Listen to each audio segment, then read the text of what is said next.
Hello, and thank you for joining us. This is No Soundbites Allowed, and I am your host, Michael Voss, Dragon of the Southern Tier.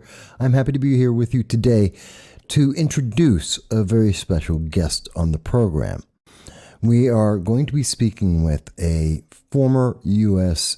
diplomat and former special agent, Eric J. Caron, as you can see here. He's a friend of the program. We enjoy speaking with him. And we had a very good conversation with him on August 20th of 2021, speaking about Afghanistan, his experience in the Middle East, as well as in protecting the United States. We do want to mention that as you watch this, please be aware that this was a Zoom interview and there were some technical difficulties on the behalf of Zoom. We were not aware of that as we taped the interview. It only became apparent afterwards. We apologize for any graphical errors. The audio is pretty clear. Again, we apologize. We're not a giant company. That being said, we did convey the message and the interview. I think you will enjoy it. We hope you do. Please do let us know your thoughts, and we will continue to strive to improve our technology as we go forward. Hello, everyone, and thank you for joining me. This is Michael Voss. I am the Dragon of the Southern Tier, and I am here with you today with a very special guest talking about a very significant issue. As you may be aware, and we've been talking about this all week, the world has been talking all week about Afghanistan and the consequences that are coming here, not just for the Biden administration, not just for the United States, but we're talking about the United Kingdom, France, Germany, Australia, and all of the world. And in that, and knowing that, we wanted to reach out to an expert, someone who had clear and concrete understanding of not only the Middle East, but also the United States government and the consequences of the actions that we have done. And for that reason, we reached out to a friend of ours. You may recall we have spoken to him at CPAC in 2019, in March of 2019. He wrote this book, Switched On, The Heart and Mind of a Special Agent. He is a former, retired U.S. diplomat, a former U.S. special agent. He is currently the contributor and writer for The Blue Magazine, one of the largest police magazines in the world, one of America's largest police magazines. They'll get to the world very soon. I want to introduce my good friend and my guest, Eric J. Caron. How are you doing today? Hey, Michael, what a privilege and an honor to be back on with you. I look forward to this very important conversation about our security as a nation. Yes, I think it's absolutely important. And I know we were having a lot of conversation. Before we get started, I want people to know, I still have the original book you gave me when you signed it in March 2019. It's a good book. And I want people to take the opportunity. Read this, folks. You'll be surprised. Yeah, it's dedicated, as you know, I say this, Michael, it's dedicated to my Marine Corps father, who had so little but gave so much to his family of 7 children, to my twin brother who passed away suddenly, and to all the men and women of law enforcement and first responders, because they stand in the gap between good and evil, and we haven't given them the respect that they are due. And so I know the job that they do each and every day. We ask men and women to perform heroic jobs perfectly. They're only human. And we need to start supporting the men and women of law enforcement every day, because who are you going to call at 2 a.m. in the morning? A stranger, Michael, that's going to come and save you, that doesn't even know you. So my book is dedicated to all the men and women of law enforcement, because I've walked in their shoes,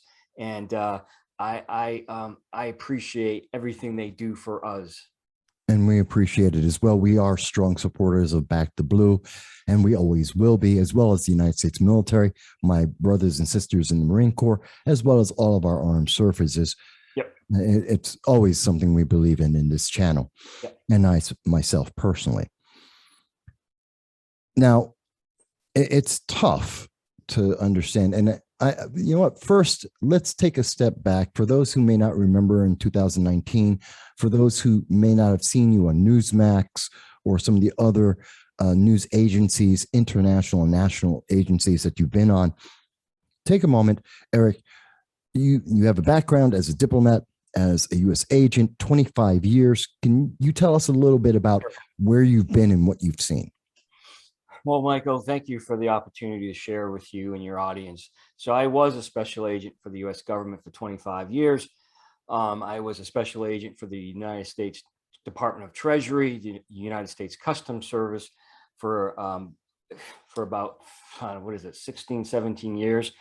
And I worked in New Jersey, New York City, focusing in on drug smuggling and money launderers, as well as international arms traffickers in the New York, New Jersey area, specifically targeting the Iranians, the Chinese, and the Russians who were and still are trying to obtain our WMD materials here in the U.S. for their WMD programs.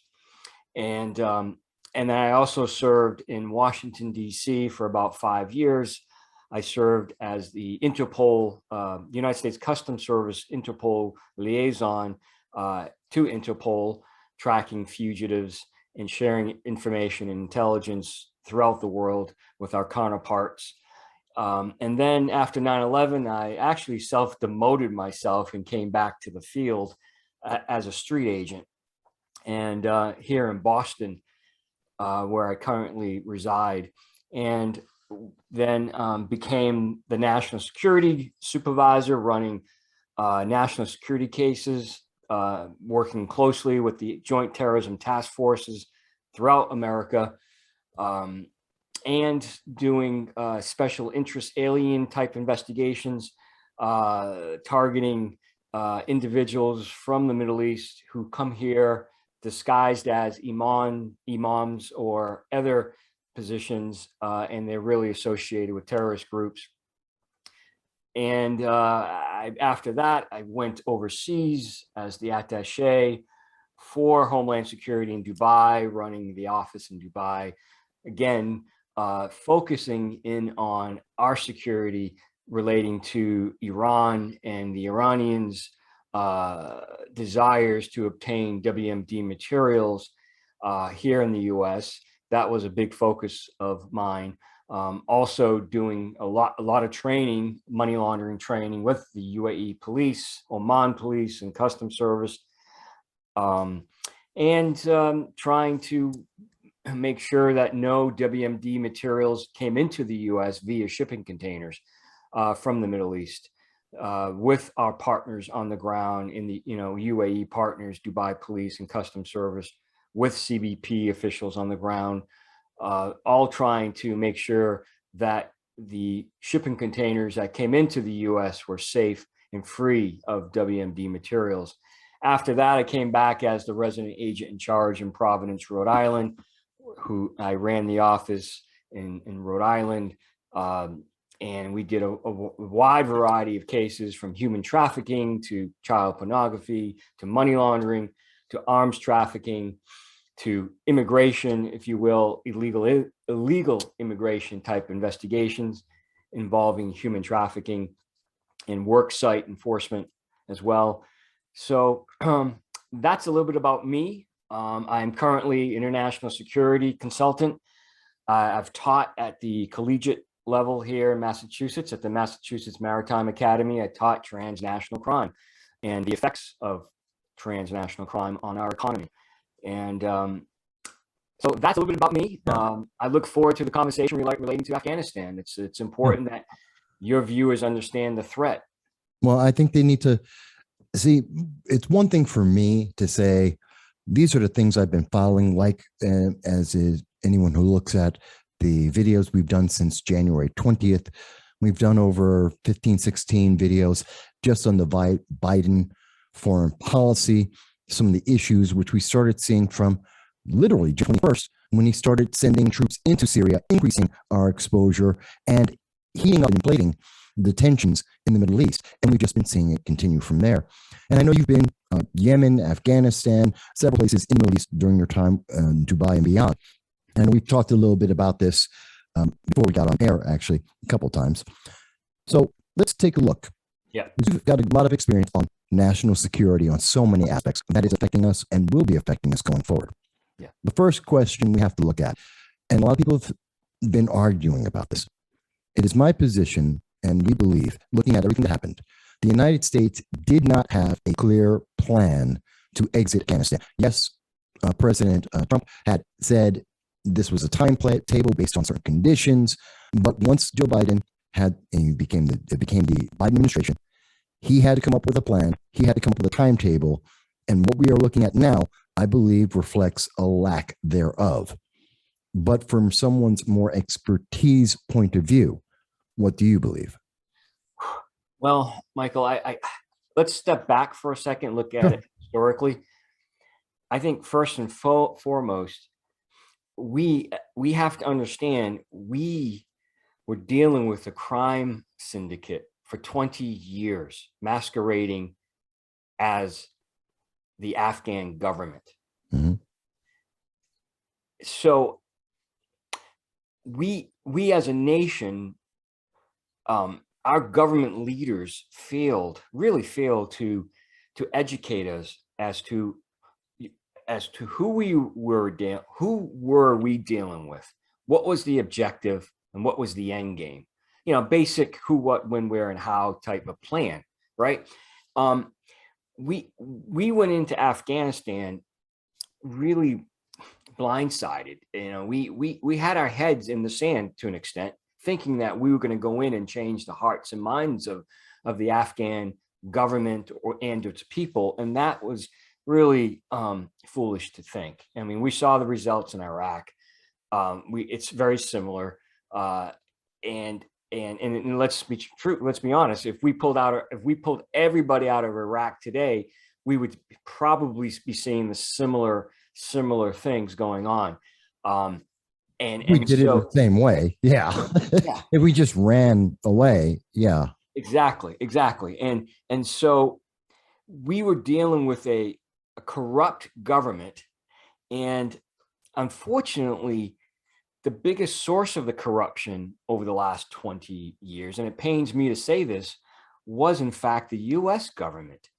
We, the U.S. government, i.e. the CIA, was fueling the corruption of these officials. And we just kept giving them millions of dollars. That means the president and his close associates and family members and banking officials and others, we kept giving them hundreds of millions of dollars every year. And they were on our payroll. But it did not help. I mean, we have to understand fighting corruption wasn't just a humanitarian or governance issue, a priority. It was key. It was key to winning the war. And that's why I'm going to say it. We lost it. We lost it because we did not understand that if you allow these officials to be corrupt, you're not going to go anywhere. You're just spinning your wheels. And that's what happened in Afghanistan. We allowed corrupt officials year after year, decade after decade, to provide, intelligence of some sort to the U.S. All the while, they themselves were involved in heroin smuggling, arms trafficking, human trafficking, the trafficking of precious metals and gold out of Afghanistan, oil. And so it's a shame that our government failed us once again. And it pains me to say that. I worked for the U.S. government for 25 years. I have a son in the military as I speak. But we took our eyes off the ball. I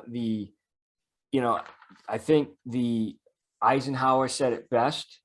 We allowed the military industrial complex to run all over us. Of course, everybody was getting paid hundreds of millions of dollars from individual contractors They loved it. They were getting $200,000 to $250,000 a year as you know, a 29-year-old. And our defense contractors from Lockheed Martin to Hughes and others loved it because their profit margin was going through the roof. You know, there's a lot of blame here, and there's no denial that for 20 years we have said an American military boot hit foreign soil as if we plan to take that soil, that we're going to go in and we're going to turn it into a commonwealth, something like Puerto Rico or say Samoa, and going to improve their water, give them education, give them freedom, the right to vote inside their own country. And they become a commonwealth in 2 generations. They can vote to be independent, become a state, stay a commonwealth just like Puerto Rico does. But in the meantime, that's the cost. We have to have that cost. If it's not worth taking over that country, then it's not worth having American troops die. So from the very outset, even before we got to have the corruption come in, we made a mistake. Yeah. Given that, though, how do you, when you leave, and I have a certain view from as a military man, I'm sure you know, I think you don't just, as in the case with Bagram Airport, as we found out in July, they did this on July 3rd. It was reported internationally. It was not reported in the United States until about July 8th. We spoke about it on the 6th, I believe.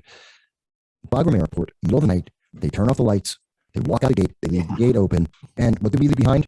Bullets, AP carriers, food, everything that Black Hawks, everything an enemy would need to engage in war.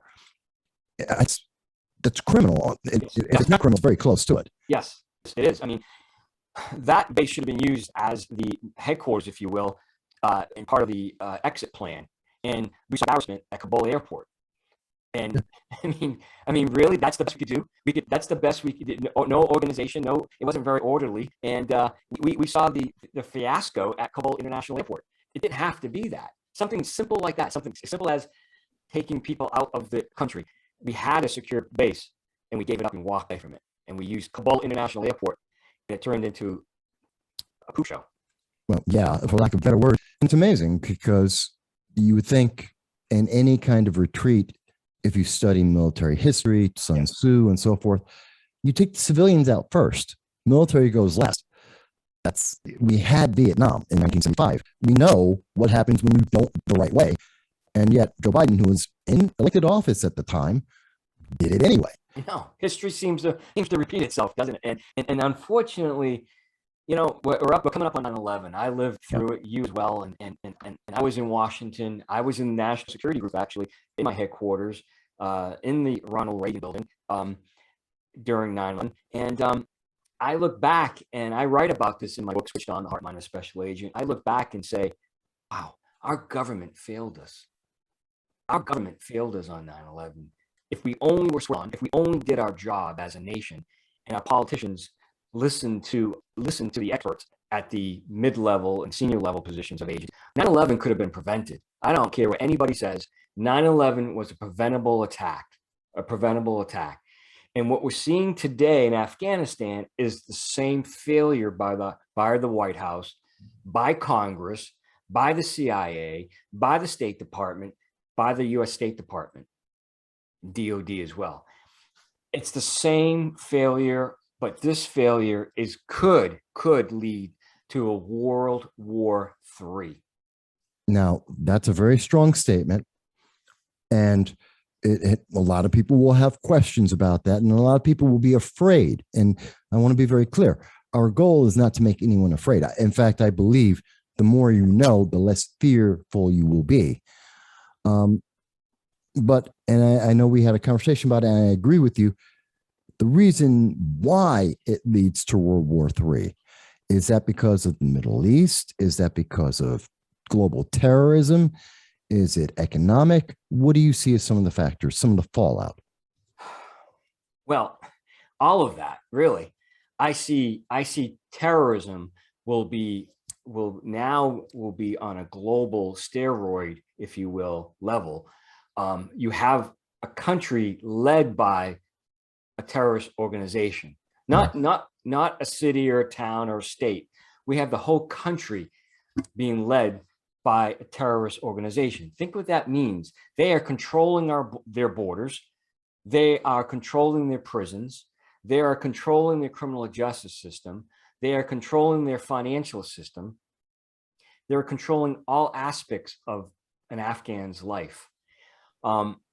They control what comes in and what goes out of that country now.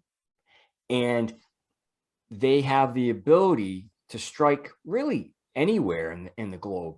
It may take a few months, but they will set up training camps. They are now well armed with all the latest and greatest sophisticated equipment. They and many of them have been will recruit many Afghan officials who were trained by the U.S. government and the CIA in various areas of expertise, including covert operations, including money laundering and human trafficking. So they will have a benchmark. They will have our game plan, if you will. They will have the U.S. government's game plan in the area of enforcement and investigations and covert ops. And as a side note, we know that we have a nation right next door called Iran, Mm-hmm. and as well as Pakistan, who are allied with the Taliban in Pakistan. We have, so those three nations, of course, now are not our friends. No, Let's get it. not even close. Yeah. And two of those nations have declared war against America and Israel. Mhm. That's Afghanistan and Iran. Iran is on the verge of getting a WMD weapon. Very close, yes. And they have approximately a 1 million-man army. They are always flexing their muscles in the Straits of Hormuz. Mhm. I'm concerned that under this administration, by the time the president wakes up from his nap, it will be too late and thousands of people will die. And people are dying already as we speak in Afghanistan. Sure. The question is, how many more people must die now for how many more months before we go back in? And unfortunately, we go back in to a better armed enemy. Do you think that's inevitable at this point? It's going to, you know what, Michael, I believe we will have to go back in. Mark my words, we will have to go back in, but it may be after many people die. Doesn't know what it's doing. We've seen that over the last 6 months. Easily, yes. And so I think what's going to happen is that there'll be terror and/or events, both die, and then we'll have to go back in. So I look at this. I look at going back in maybe a year from now, maybe give or take, like not just 1,000 troops. I'm talking like invasion types, because we're going to have to take it back over because I mean the greater world society will not tolerate the Taliban. We've already heard reports that women have been beaten to death for not cooking meals for the Taliban. We're already hearing about, or there have been threats and accusations of LGBTQ individuals who are beginning to be suffering, as much as just people who weren't Taliban enough for the Taliban. So we are hearing that. We also have heard there are at least 2 known terrorist groups, small groups, out of Pakistan that have already come into Afghanistan to help buoy and support the Taliban. We know that Iran and China are vying to support financially, if otherwise, the Taliban because of rare earth metals, because of electric cars. So we see there's a lot of gears that are turning, and more violence seems to be imminent no matter what. There's even the thought that just the other day, earlier this week, British paratroopers they parachuted into Kabul to try and find British citizens. The French have gone into Kabul and into Afghanistan to find French citizens at the same time that we have the United States government telling us that, well, they'll make it to the airport. How does that make you feel? What does that make you think about the Biden administration? Well, we've abandoned our citizens, and that's a disgrace. We've always heard no one left behind, when it comes to our military. Well, these Americans actually, they pay for the U.S. government to arm the Afghan police, the Afghan military. We should make sure, without a doubt, that every American who's in Afghanistan who wants to get out, gets out. No questions asked. Again, we're witnessing the failure of our government take care of its people. And we've seen it in the last 6 months. We've seen how the Biden administration has allowed illegal aliens to flood into America. How does that help America? It hurts America. It hurts America because we don't know who these people are. We don't know what's in their hearts and minds. We don't know their medical conditions. We don't know if they're criminals, terrorists, or full of disease. And so we need to make sure that every American in Afghanistan is protected and is evacuated. This is horrendous.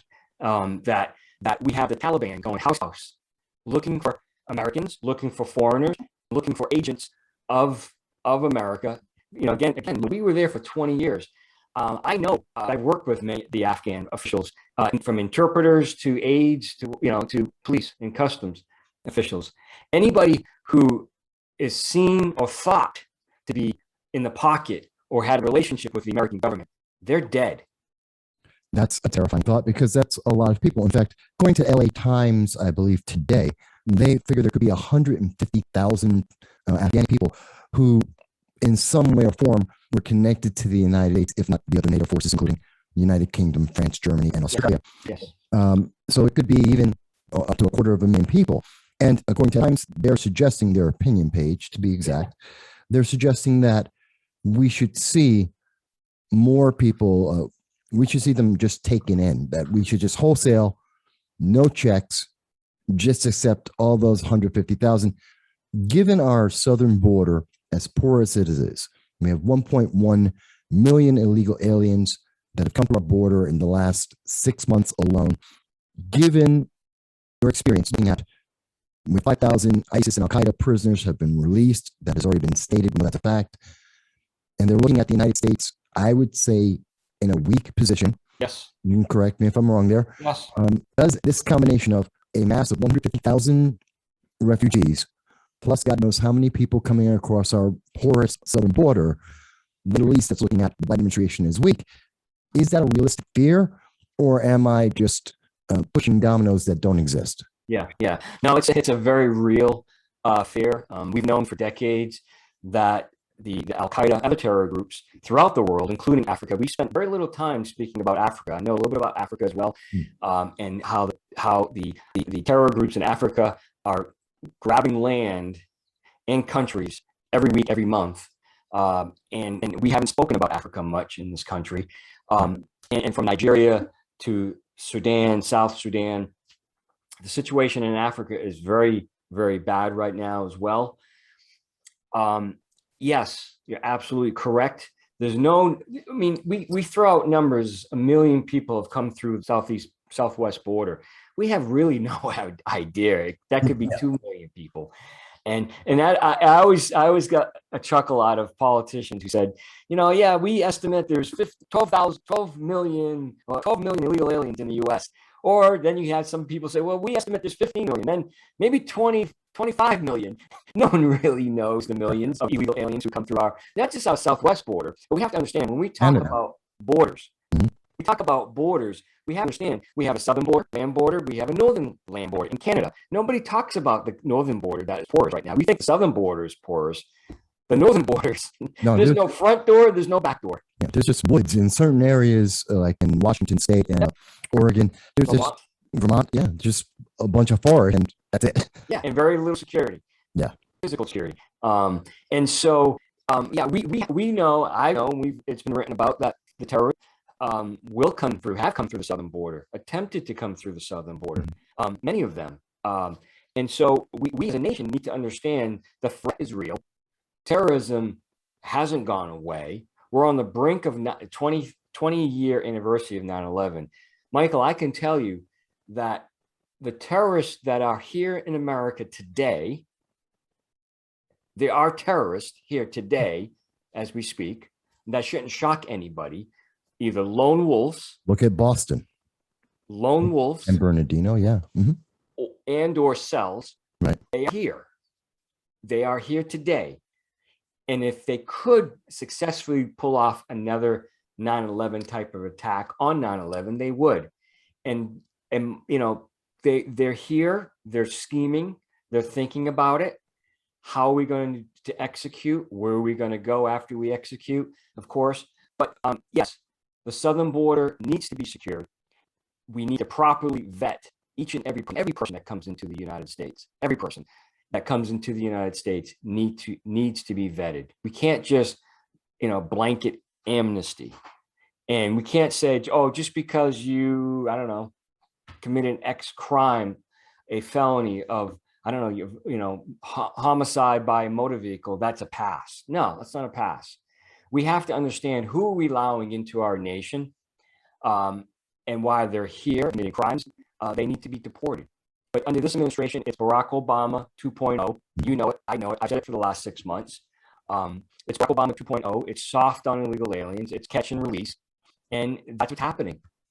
Let me ask you, because I think three areas that are major hotbeds right now are Yemen, China, and Iran. And I don't think Americans are aware of, we say Iran, but people don't realize where the threat is there. We say China, but I don't think people realize what the threat is there. And Yemen, no one even talks about. Yeah. I believe, and tell me, from your experience working with the government and seeing things overseas, I believe that you're looking at the Biden administration now is embarrassed, and they need a way to look at it. Yeah. So I believe that they would make a deal with the Iran nuclear deal, releasing there's about 529 economic sanctions right now. I think they would release at least half, if not more of those, releasing billions, hundreds of billions of dollars released by Iran for global terror, just as they did in 2016 under the original Iran nuclear deal that then Secretary John Kerry admitted when he spoke to the U.S. public news.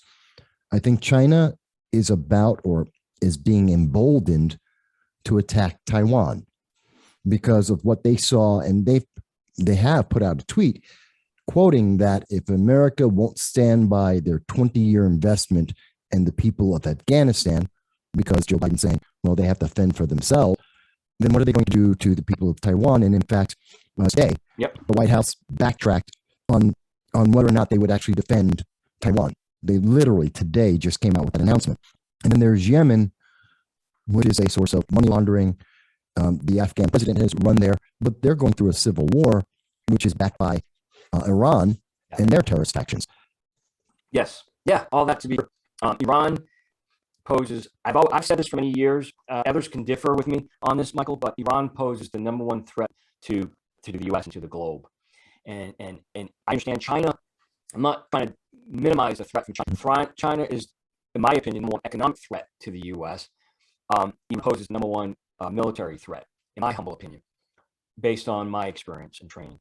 We forget, as Americans, we need to walk down memory lane and understand the last 40 plus years, the Iranian government has killed thousands of U.S. officials in the last probably 35, 40 years. We forget in 1979, the American embassy, 52 hostages, 8 killed. Yeah. Okay. We forget the U.S. embassy bombing in Lebanon. Yes. 1983. We forget in 1983, 241 U.S. servicemen killed and 58 French in Lebanon. We forget William Buckley, the CIA station chief in 1984, was kidnapped and killed by Iran with work of Hezbollah. So there are U.S. citizens in Iran right now, dual citizens in Iran right now being held. Iran has said they want to destroy Israel. Yes. We know that they have approximately 1 million-man army.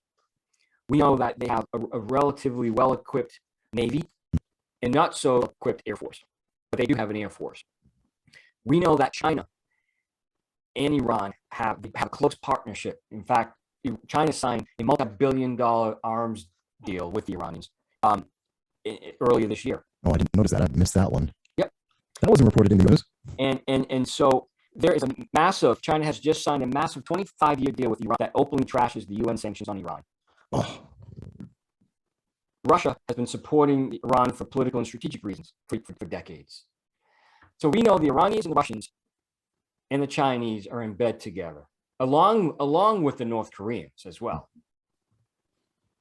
Yeah. And so when I said earlier, just 10 minutes ago, that if we're not switched on as a nation, the White House, DOD, CIA, State Department, if we're not all these agencies and departments on the same page, we are looking at a World War III.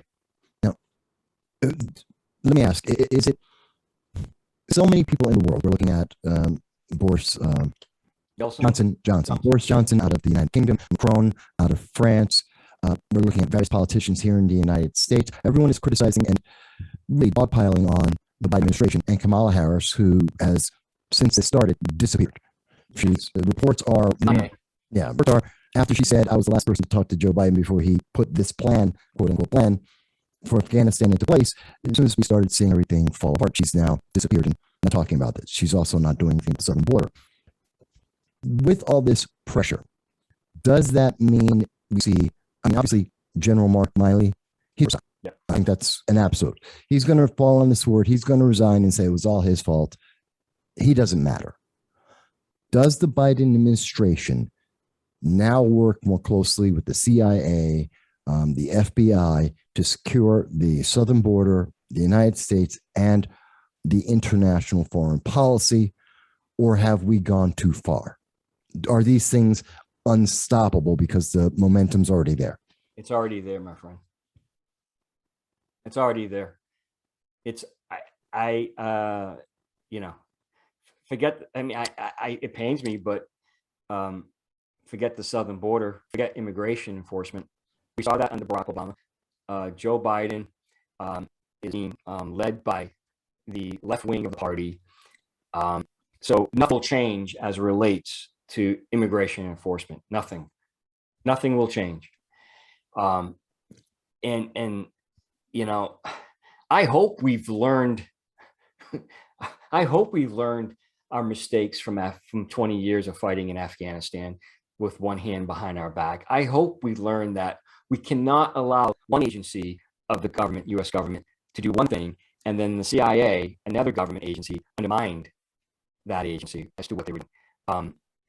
We all have to be on the same page. We all get the fact that we sometimes, sources and methods, and we understand the game as relates to national security and espionage. I do. And going after the bigger fish and larger priorities, and let little fish go. I get game of tag, will. But when you have corruption at the highest levels for decades, and we as a nation do nothing about it, or very little about it, like smoke and mirrors, we should be ashamed of ourselves. We should be ashamed of ourselves that we allowed this syndicate crime organization called the Afghan government. We allow them to operate for 20 years. 20 years. Yeah, all the while that we, the U.S. government, was giving trillions of dollars into Afghanistan, and almost 3,000 American servicemen and women who had passed. And a lot of that money that we them didn't stay for roads and bridges, infrastructure, schools, hospitals. That money didn't stay to build. That money is now in foreign bank accounts and in buildings in Dubai and other countries around the world. Many of those officials they took the money that was supposed to be used for roads and infrastructure, and they took it and built palaces in foreign countries. Let me ask you, and I know we're running out of time, and I do thank you, Eric, for taking time to giving us your expertise. If we are correct that we are going to see imminent threats to the United States, both domestic and cells or lone wolf individuals, as well as across overseas, yes. Which means if this is going to happen in the United States, it definitely happens in France, it definitely happens in Germany, yes. Probably happened in the United Kingdom and Australia. Yes. How does the average American prepare themselves? How do they impress upon their representatives in Congress and Senate to try and make a change, even if it's being resisted by the top elites like Nancy Pelosi, Schumer, Kamala, and Biden? But how do we get that? And perhaps the question would be, what about Iraq? Because we haven't mentioned, and no one is mentioning, there's a similar pressure to get out of Iraq too. So I know it's a tough 3 questions, but go ahead. Well, I think first and foremost, we have to start getting involved in our elections at the local level, at the state level, at the federal level. Many Americans have divorced themselves from the political process, and we as a nation, we as a people, need to understand if we want change, we have to get involved. We have to get involved and affect change. But we have to make sure the people we put in these positions at the local level, at the state level, we have to make sure that they work us in the interests, the best interests of America, of Americans, both at the local level, state level, federal level. We have mayors or governors allowing illegal aliens free to only kill again. That's not the best interest of for you and for me. No, because I want to make sure when my loved ones go to bed tonight, they're safe in their home. And in many parts of this country, people aren't safe. They're not safe because we have criminals, both domestic and foreign, running around our states because our elected officials that we put there aren't doing their job. I agree. So elections matter. So let's start voting with our head and our heart, our mind and our hearts. So what about Iraq? Yeah, you're absolutely right. We're not discussing Iraq. I mean, it's very similar to Afghanistan. We know the Iranians are all over Iraq. We know the Iranians are all over Yemen. We know the Iranians are all over Turkey right now. In most of the Middle East, the Iranians control much of what's happening right now in the Middle East, like it or not. The Saudis are deathly afraid of the Iranians. The Emiratis are deathly afraid of the Iranians. And so the Iranians are in Iraq. And if we're not careful, like if we decide just to pick up and leave, you bet your dollar, I can bet your $100 that the situation will be the same as it is. Again, there'll be bloodshed, and Iran will be loving it. The Iranian government loves it right now because Afghanistan is a proxy Iranian government right now. I mean, to all extent possible here. They have hands all over Afghanistan. No, and they do the same thing in Iraq as well. So what do you think? Let me ask, and then I'll finish up. But do you think, since there's 520, I think the Iran nuclear deal is not worth, especially in this environment, especially with this president now having been exposed to be this weak, it is not in the best interest of America to move forward with the Iran nuclear deal if that means that 529 economic sanctions are released. That would be fund global terror in the very worst time and way possible. That's what I'm saying. Do you think that if we keep the sanctions on, that could help mitigate some of this? I don't think we have a choice. Well, Biden wants to have the deal. And I know Iran wants the sanctions gone to give the deal. Yeah, I mean, we cannot trust the Iranian government to not go nuclear. We know they want a nuclear weapon. There's no question about that. So it's quite frankly, it's like negotiating with the Taliban. We're trying to negotiate with terrorists, and we think they're going to be honest with us, be honest brokers. Like we're trying to conduct a joint venture at Home Depot someplace. Yeah, it is that kind of funny that people who are willing to behead people, they think that women should not be able to read, and if they can, they should be stoned to death. If you're gay, you should be thrown off of the building. And to say that that same person is the one who's going to give you a promise, no, I'll be nice, and we believe them, it's a stretch there to say that. Yeah, exactly. So we know who we're getting bed with again, and that's what happened in Afghanistan. I'm not of the outcome, because when I was in Afghanistan, the officials would look at me and say, "Eric, we want a good country. We want what you want and what you have." But our government officials at the highest levels, who are involved in criminal activity, but the U.S. government keeps funding these people. And here we are today. Yeah, and look where it leads us. And we're going to sing Kumbaya in the Middle East once we lift the sanctions on Iran. I know for a fact, you lift those sanctions in Iran, nothing will change except the Iranian government will be emboldened, and they will have a stronger military, and they will and they continue to threaten Israel and the rest of the world with war. It's terrifying. It's hard to hear harsh realities, but I hope people aren't fearful because of that. Rather than we didn't do it before, let's do it this time and say, okay, let's make the plans. Let's cut out the corruption. Let's get better politicians involved. Yes. And let's not just look for the win, the political win with our favorites. Let's really look at the best interests of the nation. Exactly. I hope people are taking that from this, because that's the intent of it. Exactly. America first. That's all. Absolutely. I agree with that 100%. And speaking of which, I do want to mention again, because people, if they don't see you, I know you're on Newsmax from time to time. I don't know if you're going to be on again relatively soon. I would imagine they may have you on soon. but also you're a writer contributor at the Blue magazine. Yes. Again, that's one of the largest police magazines in the United States. Are there any articles that are coming up recently that or soon that'll be targeting some of the issues like we've just talked about, immigration or human trafficking, drug Yes. trades? Yes. Yeah. Michael, if people go to Switched On Life, go to Switched On Life, go to the Caron Chronicles tab up top. I have a dozen or so articles on that page. Some of them were published by the Blue magazine, dealing with Black Lives Matter, dealing with illegal immigration, dealing with police and police suicide. And I ask people to read them because, and as a side note, believe it or not, we have the supreme leader of Iran reaching out to Black Lives Matter in speeches over the last year, and asking and using them as support for Iran. And so, yes, there are many articles on the website. Go to the Switched On Life and go to the Caron Chronicles, and there are many articles there for folks to read. And one of them is about being switched on. What does it mean to be switched on in life? And how do we keep ourselves safe, both physically as well as emotionally these days?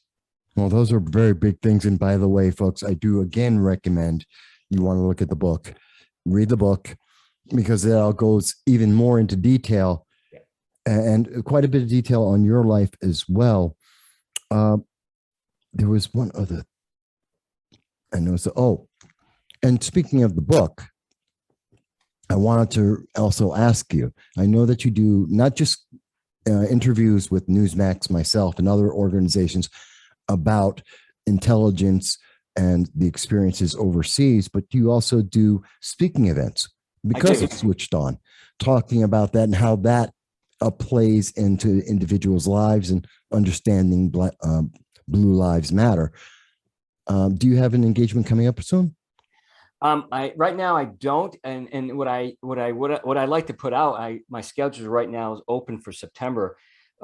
Any organization that you're associated with, or any viewers have an association, VFW, a Columbus organization, any organization that's looking for a guest speaker, I'm more than willing to come for free to speak. I just ask that my travel be taken care of. But and my talk really centers around what does it mean to be switched on and how to be switched on in life, because too many people, both in our physical world as well as our emotional world, fail to be switched on, and they get hurt, physically, they get hurt emotionally. And I know that life is difficult. I know that life is chaotic for all of us, time to time, between death, between divorce and children and drugs and alcohol and suicidal thoughts. I know that if I wasn't switched on, Michael, I may not be here today speaking to you.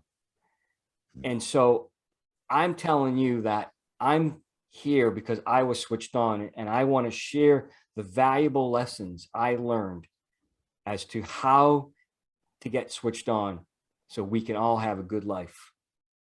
Well, that's ultimately what we want for everyone, and whatever moves people closer to having that good life. And I think, the book, hearing you speak, seeing some of the things you're writing, that if that helps, and that can help a lot of people, I always want to encourage that. Absolutely.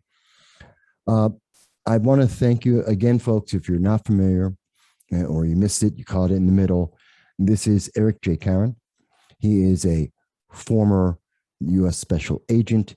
He is a retired U.S. diplomat. He is the writer of Switched On, the book, and works with and is a contributor for the Blue magazine.